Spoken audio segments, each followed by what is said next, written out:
They say that the Vedic hymns are the cerebral passage of the Lord, and his jaws of teeth are Yama, god of death, who punishes the sinners. The art of affection is his set of teeth, and the most alluring, illusory material energy is his smile. This great ocean of material creation is but the casting of his glance over us. Purport. According to Vedic assertion, this material creation is the result of the Lord's casting a glance over the material energy which is described herein as the most alluring, illusory energy. The conditioned souls who are allured by such materialism should know that the material temporary creation is simply an imitation of the reality, and that those who are captivated by such alluring glances of the Lord are put under the direction of the controller of sinners called Yamaraj. The Lord smiles affectionately, displaying his teeth. The intelligent person who can grasp these truths about the Lord becomes a soul fully surrendered unto him. Chandangsyanantasya shirogrananti dangstrayamah sneha kaladvijani haso janon mada karicha maya duranta sargo yadapanga mokshaha. They say that the Vedic hymns are the cerebral passage of the Lord, and his jaws of teeth are Yama, god of death, who punishes the sinners. The art of affection is his set of teeth, and the most alluring, illusory material energy is his smile. This great ocean of material creation is but the casting of his glance over us. Srila Prabhupada begins this purport by, as a follow-on to the previous purport. Prabhupada states, according to Vedic assertion. In a previous purport, Srila Prabhupada has stated that common sense is always imperfect, whereas the description in the Shastras is always perfect and complete. Srila Prabhupada is writing this in relationship to the description of the universal form, in which the sun is sometimes described as the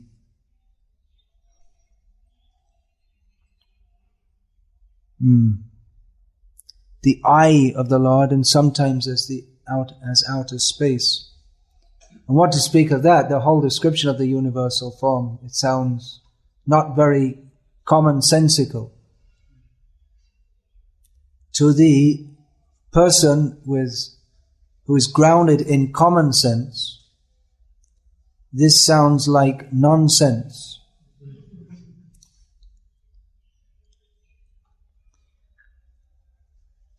Memories. Just brought a memory to my mind of when we first received the 5th canto of Bhagavatam, we're distributing them in London with descriptions of the universe according to Vyasadeva. And one came back to Radha Landanishwar's temple in Berry Place, famous temple in the history of ISKCON, came through the post box came back again. Someone went to the trouble of coming from Oxford Street, presumably they got there, walked all the way to Berry Place, put it through the letterbox, it's a thick one, wide one, with some literary embellishments of his own, not very literary, more like scribbling all over the places, all over the parts which he didn't like, which is most of the book. It was an anonymous comment on his opinion of the Srimad Bhagavatam's description of the universe.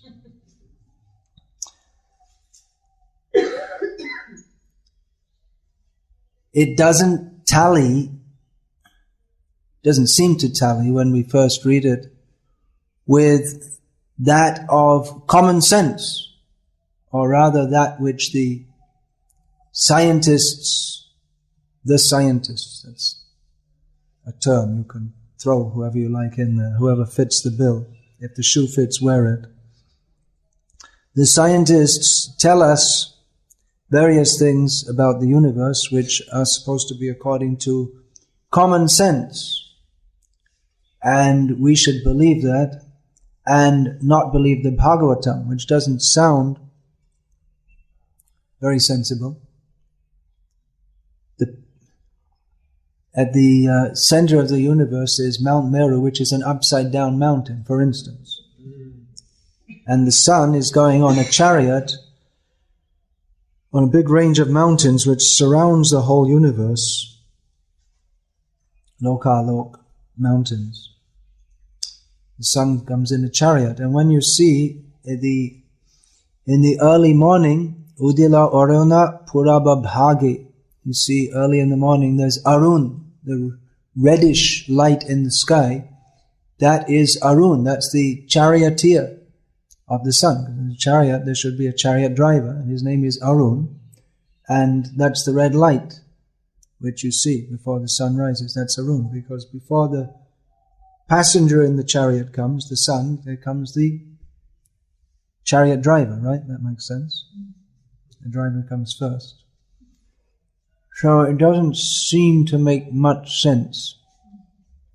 However, common sense is always imperfect, whereas the description in the Shastras is always perfect and complete. This may seem like fanaticism, that we should believe this and not believe, for instance, that, what was their name? Buzz Aldrin and company? What? Do you have any Americans here? Glenn Armstrong? Neil Armstrong. I thought that was a singer. No? That's Neil something else. Anyway, sorry, I'm not very good at modern American history. I have to make some excuse. So anyway, someone, Neil Armstrong, landed on the moon and jumped around a little bit and came back. And that was one great step, wait a minute, one small step for a man and one great step for mankind. And they didn't make any more steps since then, for some reason or other.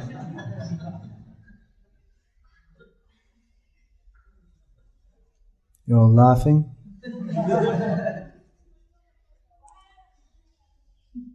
Prabhupada was insistent that they didn't go to the moon. Doesn't seem to make sense what Prabhupada said, but Prabhupada would always insist that the Shastric description is correct. Before they went to the moon, or before the time that they were said to have gone to the moon, there's an interview with Srila Prabhupada in San Francisco, I think, and the interviewer was saying that, well, you're saying they can't, what do you think of the moonshot? It's coming up. It's going to be one small step for man and one great step for mankind. What do you think? And Prabhupada said, they can't go, they're not going to go because you can't go. And the reporter, or the TV man, whatever it was, said, well, what if they do go? Won't that cause your disciples' faith in you to break, that you're saying that they won't go to the moon because they can't go to the moon, because according to the Shastra description, the moon is further away than the sun, and anyway you have no eligibility to enter there. That is presided over by the demigods. And you'll get kicked back like Trishanku or anyone else, or Ravana who tries to go by some other method except the, what is that? That Trividya, Soma, what is that in Bhagavad Gita? It's mentioned, that following the three Vedas and drinking the Soma Ras. And so one can go by the Vedic method, not by any other method. You'll get thrown back. So what will happen to the faith of your disciples? Because you're stating this as a tenet of Shastra, that they can't go. and their faith is in your word, what will happen if they do go? And he was convinced that they are going to go. It's going to happen very soon. Prabhupada said, well, they can't go. And he said, well, what if they do go? And they can't go. And what if they do go? They can't go. It's not going to happen. But what if, anyway, despite your saying they do go, but they won't go? And it went on like this. And then they went. And we saw it on TV, at least those who bothered to stay up in the middle of the night in England, where this little worm sitting up here was in a little boy's body at that time. Those who bothered to stay up to watch that small step for man and that great step for mankind, they could see the small step for man live from the moon. Great triumph of modern technology.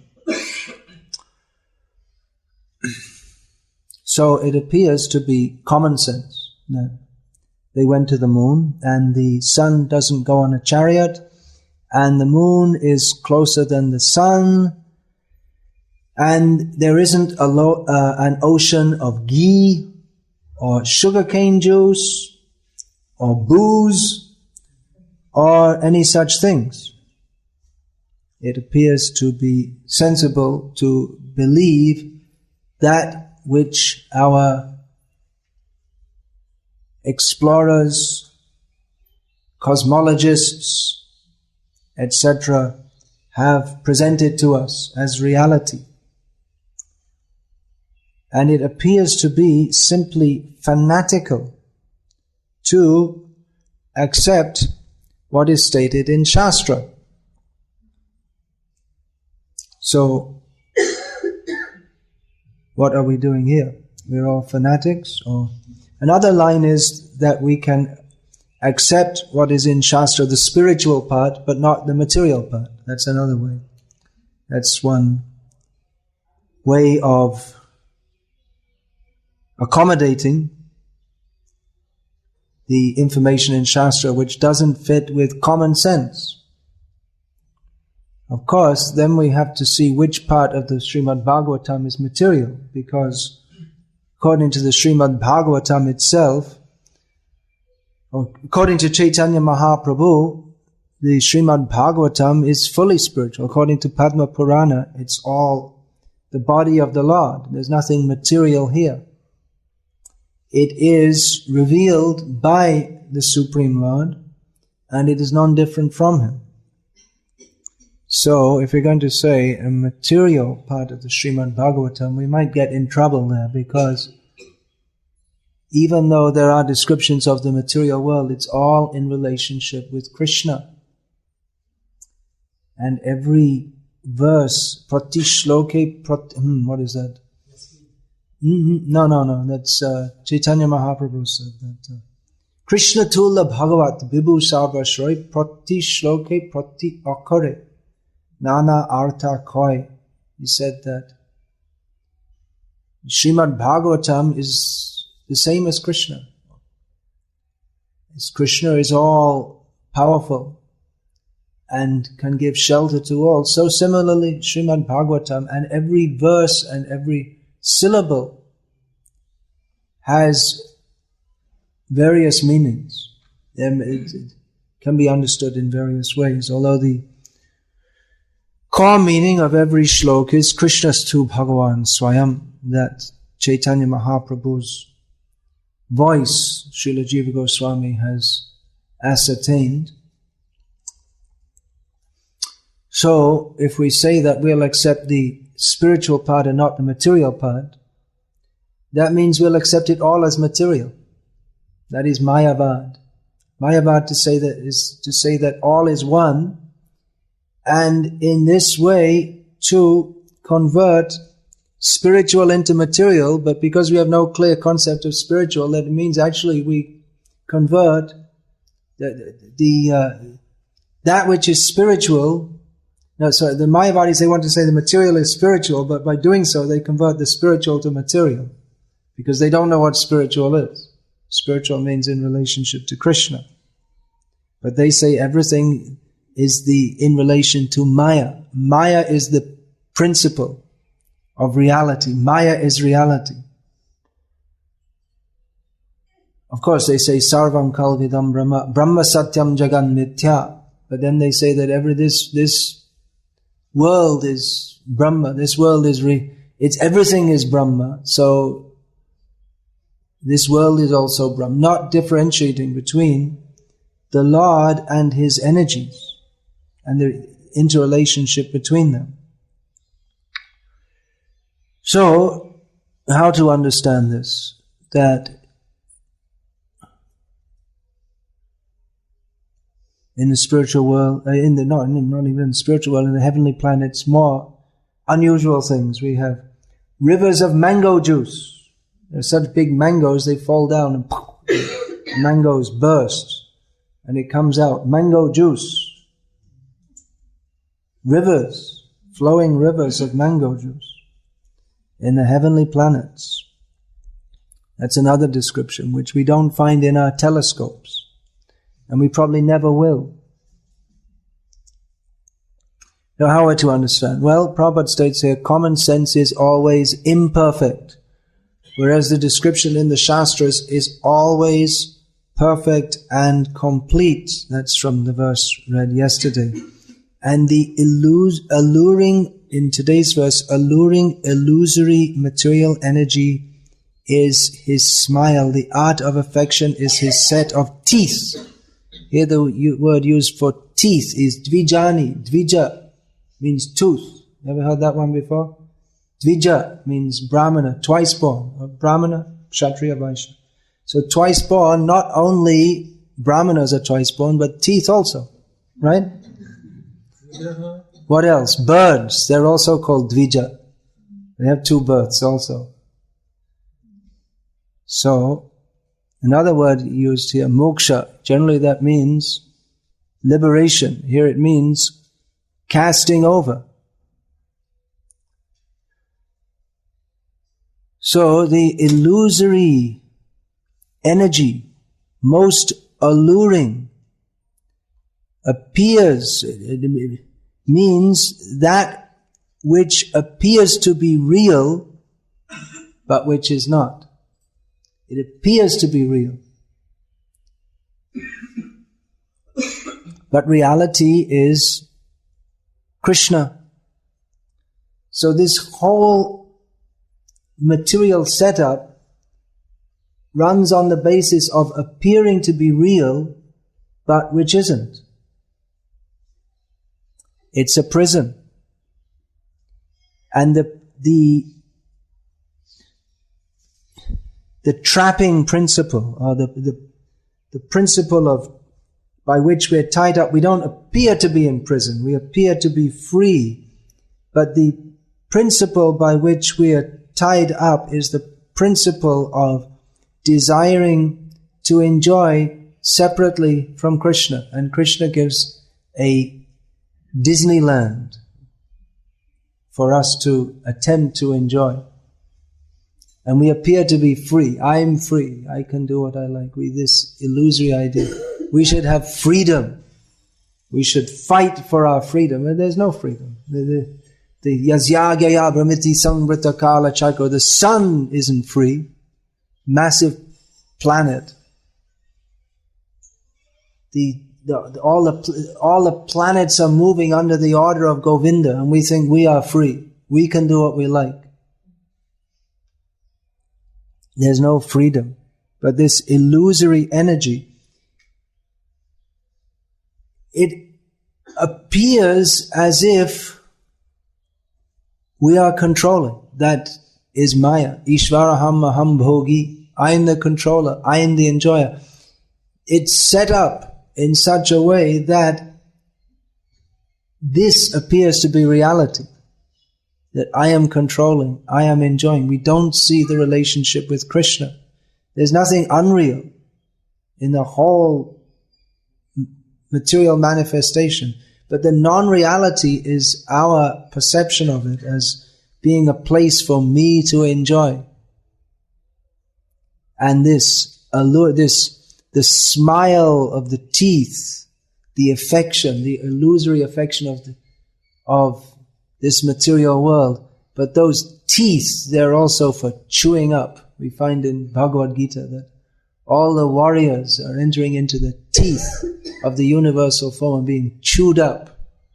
So we're attracted by the smile, by the affection of this material world.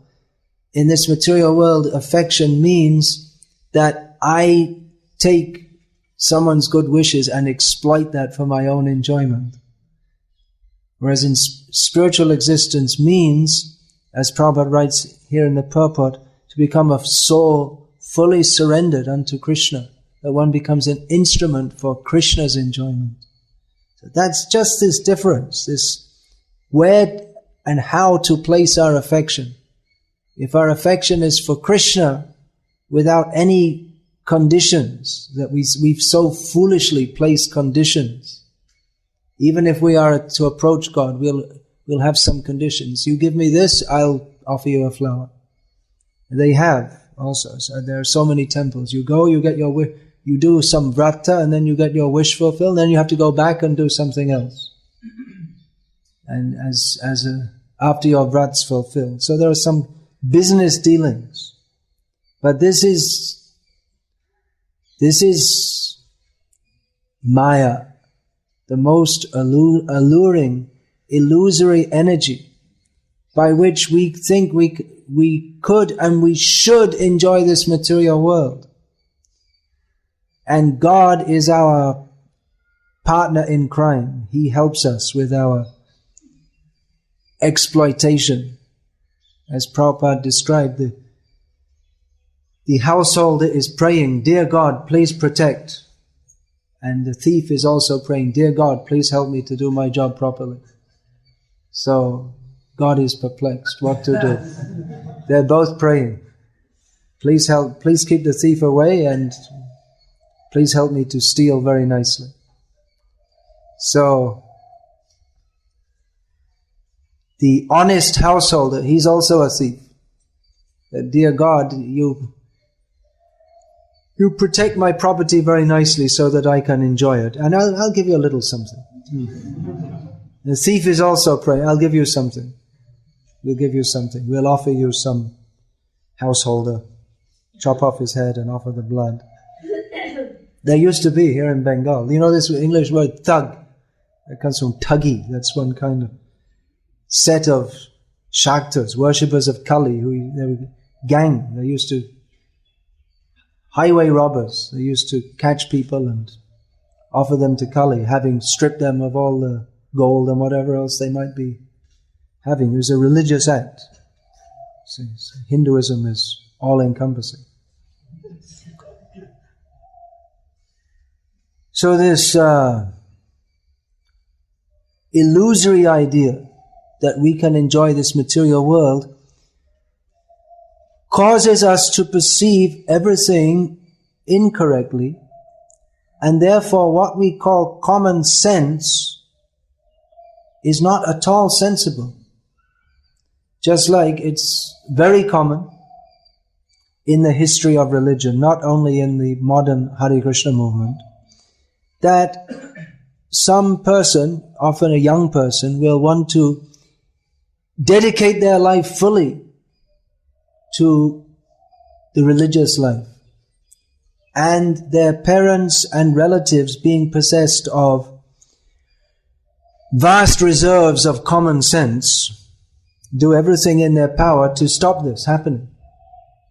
It even happened with Raghunath Das Goswami. Usually the common sense means, give them a wife, quick, so that they become sensible and forget all this idea of dedicating their life to God. It's all, you can be religious, that's okay, but not too much. This was Raghunath Das Goswami's parents' idea. Yes, we support the Brahmanas, and we're good, pious people, but that's enough, not too much. So common sense dictates that we should not pursue a goal that is doubtful anyway. This dedicate your whole life to understand God, and who knows if there is one anyway. Why don't we do something commonly known as sensible, like building a factory or sweeping the floor in a factory and living a normal, decent life. As was stated by Dale Carnegie, that it's better to produce underpants and do something practical for the people of the world than become a religious fanatic. I'm paraphrasing.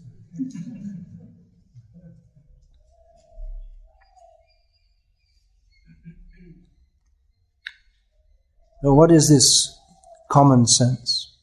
Common sense is that which leads to Yamaraj, the god of death, who punishes the sinners.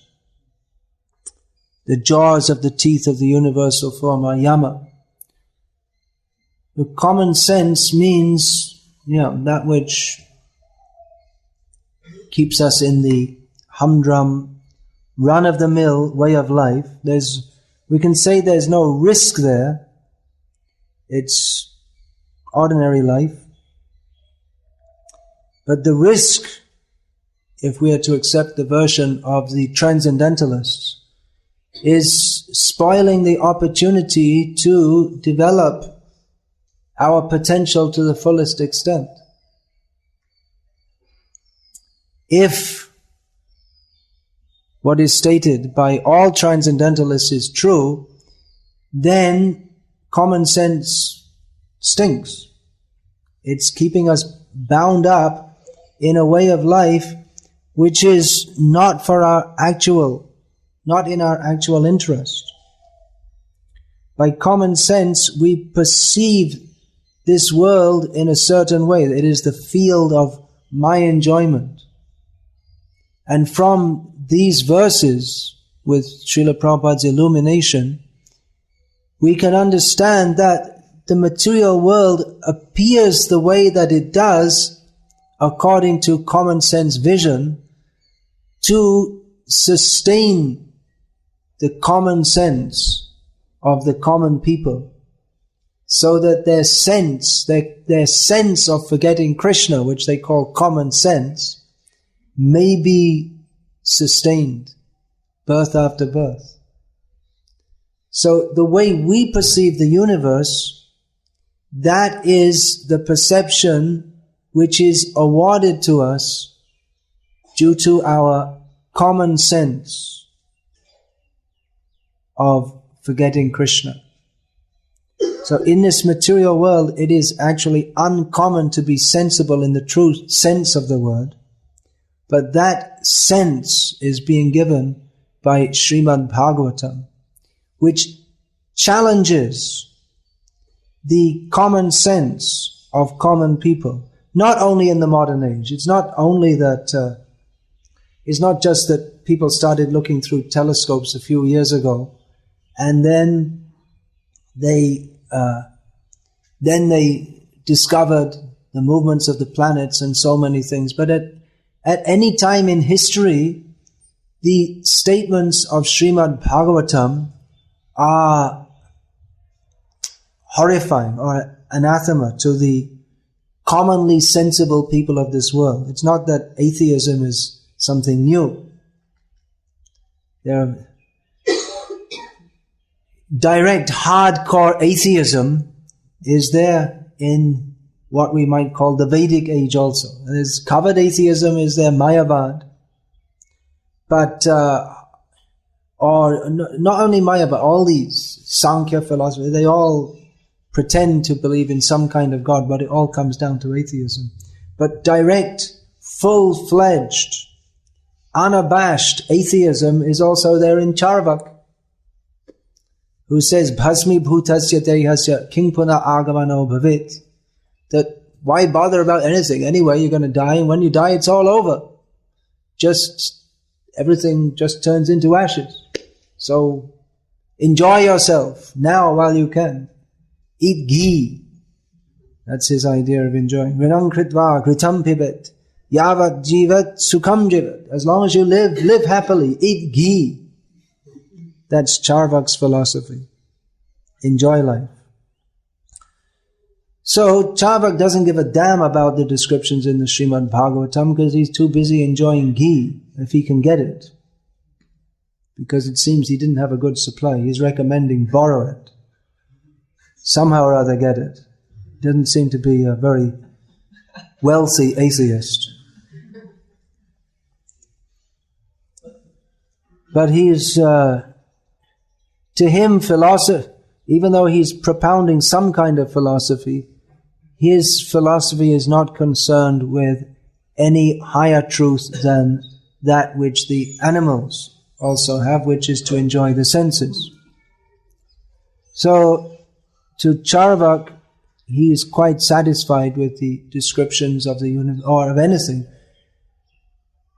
as far as we can perceive it with our senses, because that's the platform he's on. So to sensory perception,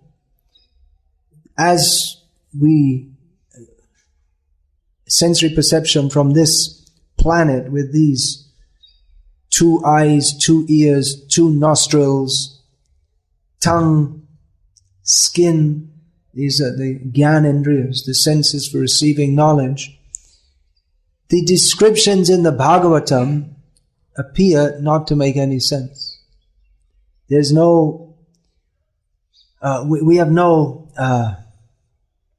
experience of an ocean of, what to speak of, yogurt or milk or booze. We have no experience of even an ocean of clear water. That's one of the oceans. According to our modern scientists, the salt is required in the water, otherwise it would all go slimy and you'd have too much spirulina in it. And it would not be the way it should be to sustain life on this planet as we know it. And what to speak of an ocean of milk? Is it homogenized? Refrigerated? Otherwise it should rot, shouldn't it? And what about the ocean of liquor? That means there should have been an ocean of grape juice or something previously to convert it into liquor. In India it's mostly not grape juice, there's all different kinds. Rice liquor, that's the most common around here, if anyone's interested. Date gur, they all, but I mean the actual commercially produced in the villages, it's rice liquor. Dangerous stuff. Not recommended. Even for anyone with common sense, because you might go blind or die.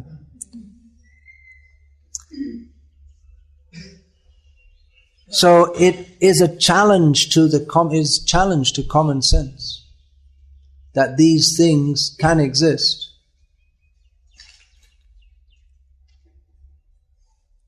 So what happened to Vyasadeva? Is he a fool, or he was just in between these highly philosophical descriptions, and all of a sudden he's inserting wildly imaginative descriptions. Vyasadeva gives information which is, what's that word? Praman? What's the word? It's verifiable by modern science. There's much information that Vyasadeva gives. For instance, the development of the embryo in the womb, as described in the 3rd canto of Bhagavatam, fits with modern gynecological research, which is supposed to be modern knowledge, just coming up in the last, I don't know, maybe since they made X-rays and zapped the babies in the womb with X-rays and gave them cancer. So that's modern knowledge, but it's there in the Bhagavatam also. So Vyasadeva is giving highly scientific knowledge, but then all of a sudden you have people with 10 heads and someone with 4 arms, and then he changes it to 2 arms according to his will, and so on and on and on and on. There are many things which defy common sense. This is a God's eye view of the universe, and we are seeing through our ant's eye. We are tiny little beings on a tiny little planet. We don't even know where we are. Although we may say we're in some galaxy or whatever, but we don't really know where we are. Now, our ability to see is limited, and our intelligence to process what we see, that's also limited, and it's also colored by our perceptions are colored or biased by our desire to enjoy everything and control everything. Ishvaraham aham bhogi. Therefore, the universe is manifested to us in a certain way. Our ability to perceive. The ant can also perceive. He may be in the same room as us, but due to having senses that are in some ways less developed than ours, although in other ways the ant's senses are more developed than ours, because if there was a grain of sugar on the other side of the room, now if we blow that up proportionately, our ability to find it, drop a grain of sugar, come back in 3 minutes, there'll be ants all around it. How? So their sensory ability is in some sense more developed than ours, but in other ways is less developed. So even though they see this room, they don't see it in the same way that we do. They can't perceive the movements of human beings within the room. It's too big for them to understand. Although they can perceive it, they might see, or more likely they'll feel the vibration of footsteps on the floor. But their ability to see in the way that we see is not possible, because we're too big and too close. One's vision depends on various factors. One's positioning is very important. You can, just like if people are moving around on the street, you can see their movements much better from 3 stories up above them than you can from being right down among them, isn't it? You can see how the people are moving, or how the traffic is moving. And if you're very small like an ant, even though you can be in the same place, you won't be able to see even at the level of a human being who's moving at floor level. So this God's eye view of the universe, that we accept, those who are followers of Srimad Bhagavatam. The ant's eye view, that even though we're here, we can't see it properly, we can't perceive it properly. And our perception is also covered by our desire to enjoy. Therefore, we are granted a certain vision. And we have great faith in that vision, because we are Akshavadis, empiricists. We believe in what we see. Although the Vedic method is to believe what we hear. Hearing comes first. See by hearing. That's true not only of God. We cannot see Him by our eyes, but even the universe, everything, we have to hear to understand.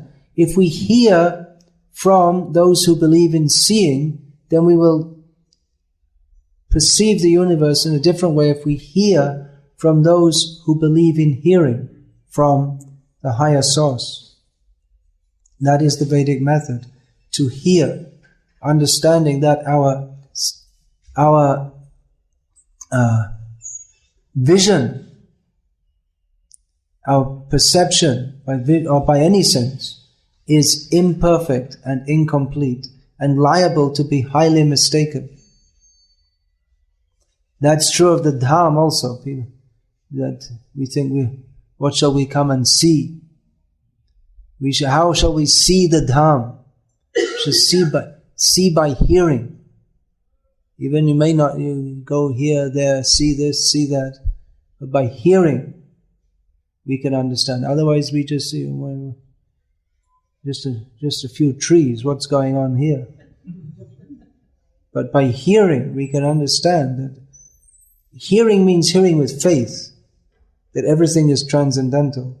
Everything here is transcendental. So by hearing that and accepting that, we can begin to perceive it. To the ordinary person, they come to of course anyone who comes to the Dham is benefited, and as much as they are fortunate, they can perceive they can begin to perceive the spiritual nature of the Dham.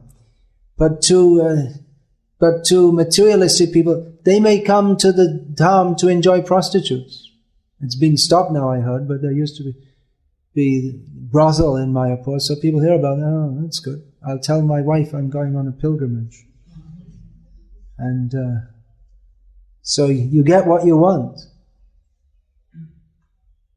And the devotees, they move in the world to purify the perverted desires of people with the common sense of not wanting to surrender to Krishna. To give them information of what they should actually want. In the modern age, there's the idea that, well, everyone should just be free to pursue whatever they want. But the Vedic system is, first of all, you have to tell people what they should want, because they don't know what they want. It's just like you train a child. He doesn't know how to desire properly. If you allow a child to indulge in his desires, then he'll never grow to be a human, to be a man, because he'll have poisoned himself and killed himself long before. Isn't it?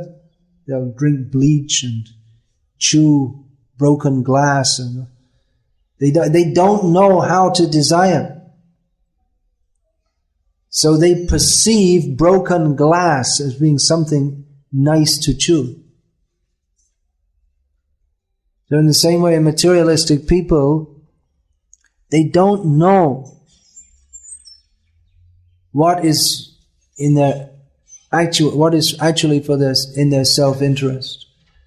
And by perceiving the universe as the field of activities for their own sense enjoyment, even though they appear to be acquiring knowledge and acquiring the means to control the universe, they are simply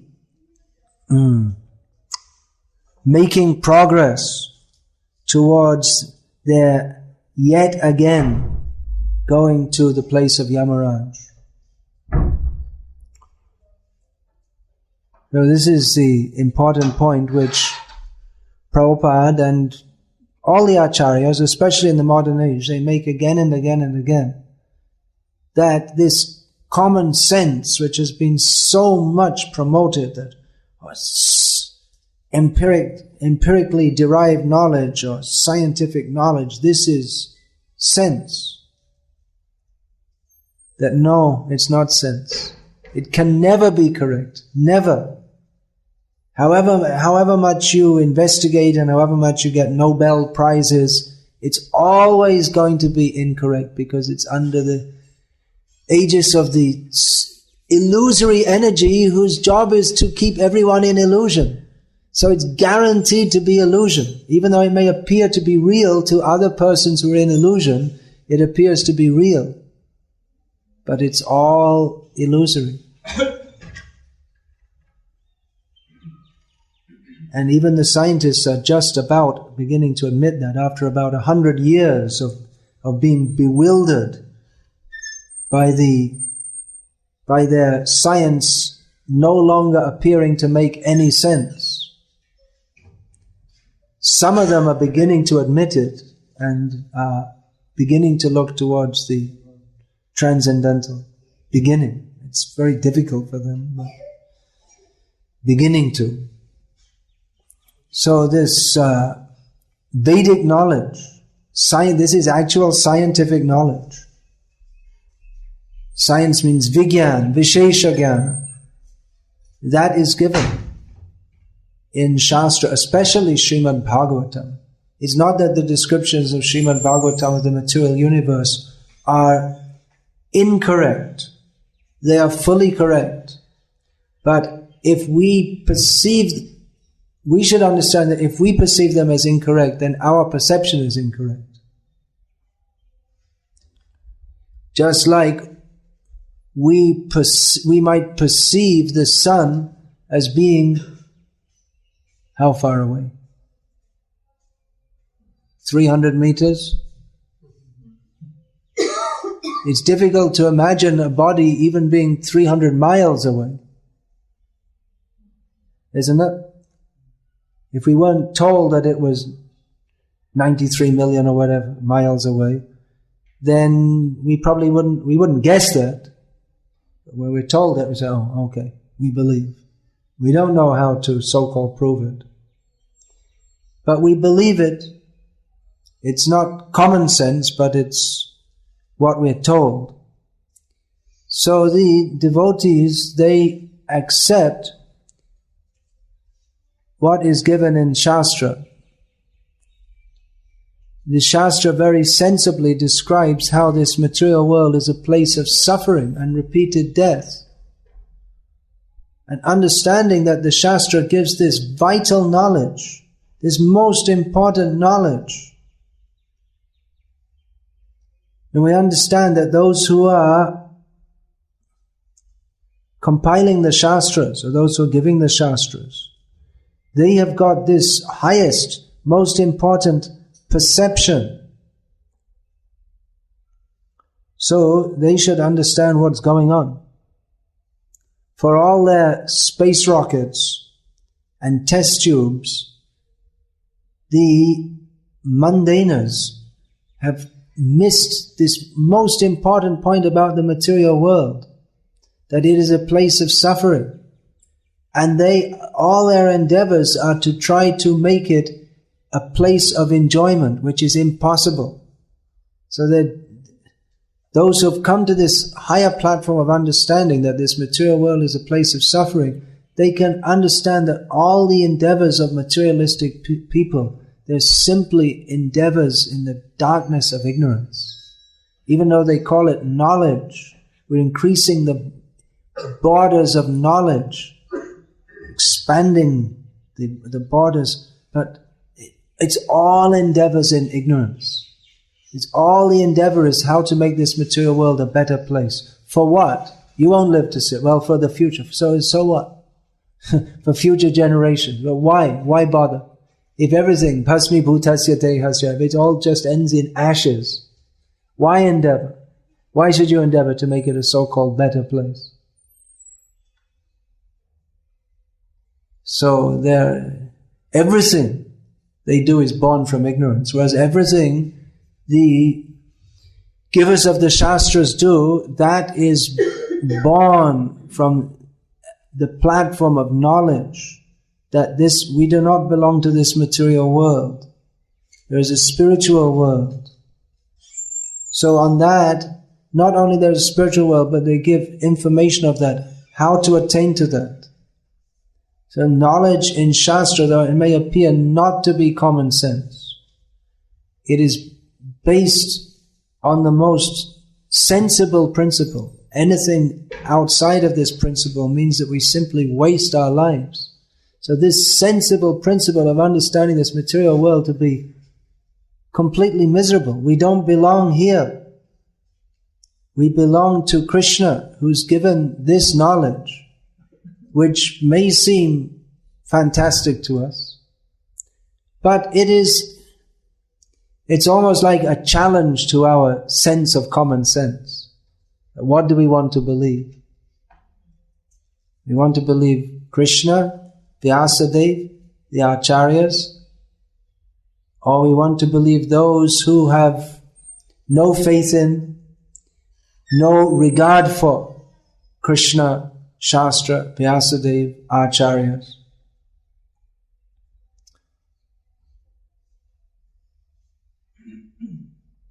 So this is the highly challenging statement. Common sense is always imperfect, whereas the description in the Shastras is always perfect and complete.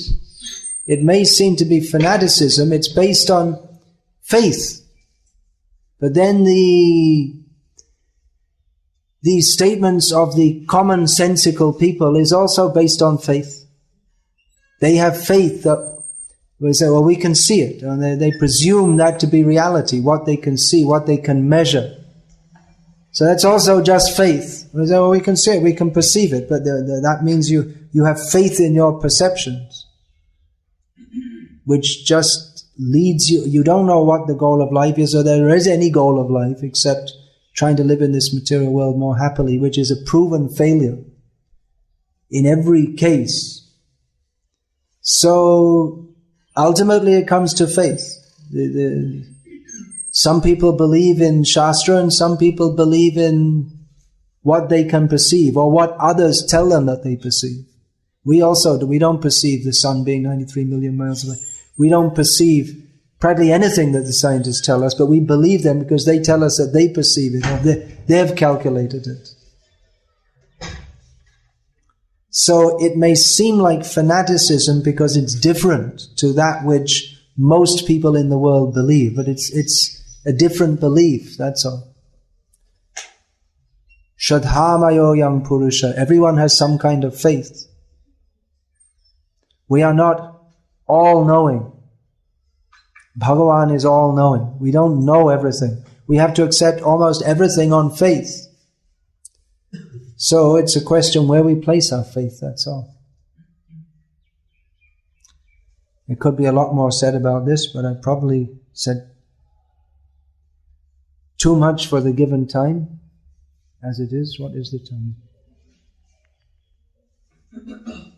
No, there's no. 9:17. Well, there's no clock on here. All right, Hare Krishna. Any questions, comments, protests? I would be very interested to hear you speak about pratyaksha in terms of the spiritual direct perception. What is the nature of it? What is the nature of spiritual pratyaksha? Bliss.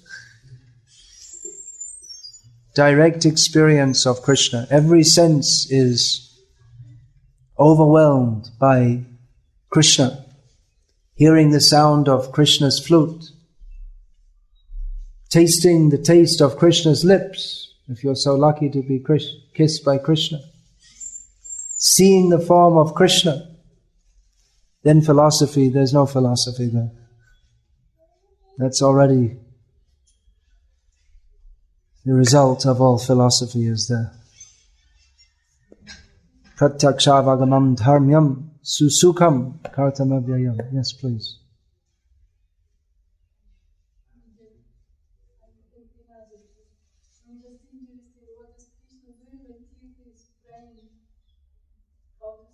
When teeth is what? What does Krishna do?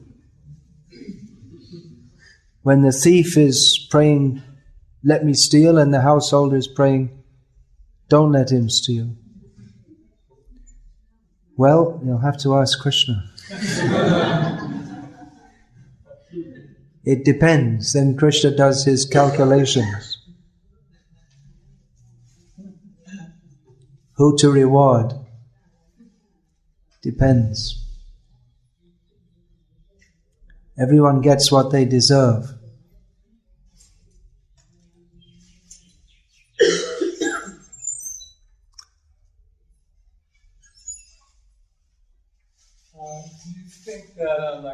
Do I think? I don't accept that question.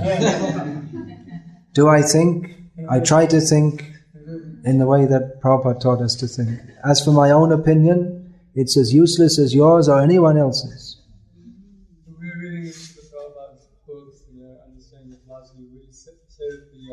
would I say. The demigods and the higher planets and the sages, they perceive the universe as it's described in that. Yeah. Do the demigods in the higher planets perceive the universe as it's described in Srimad Bhagavatam? Do I think? Yes.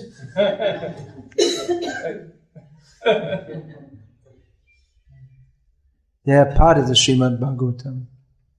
We are also.